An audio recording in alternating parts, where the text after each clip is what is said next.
Hi, this quick video will describe the planning and organization of ideas in academic writing.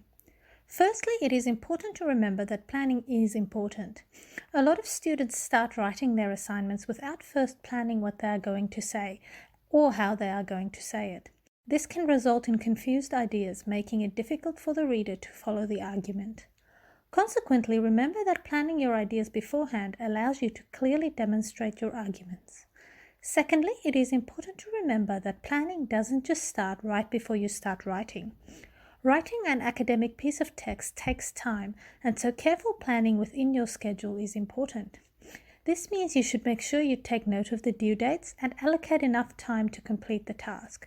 You also need to plan your researching strategy, as searching for information in academic databases can take a long time. Even after you have found your research on your topic, you need to allocate sufficient time to read these articles properly and take good quality notes. These notes should be stored in a way that helps you to locate the information again later when you need it. This means that you will also need an efficient storage and categorization strategy for your readings and notes. Only after you have done all of this initial planning and organization should you start to put your ideas together. Once you have done all your readings and taken lots of notes, it is tempting to just start writing as you want to finish your assignment as soon as possible. However, it is important to remember that you should first plan out the overall structure of the piece of text you are writing. Think about the overall argument of each section. What are you trying to say here? How will you put the ideas together to help the reader get to the point you are trying to make?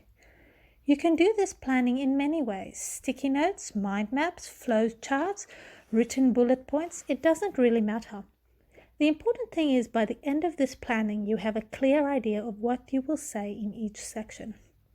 A good next step is then to plan what you will say in each paragraph. A paragraph should have one main idea, so you can organize the ideas in the section by planning the first sentence of each paragraph. Once you have each of these sentences in an order that makes sense, you can start to write your paragraphs. Remember, though, that your planning and structuring does not end there. Each paragraph should have a clear organization that is easy for your reader to follow. I usually recommend that students follow the teal structure of paragraphing. The first sentence is your topic sentence.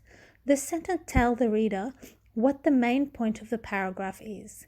Sometimes you then need an explanation sentence to explain a key concept or idea from the topic sentence.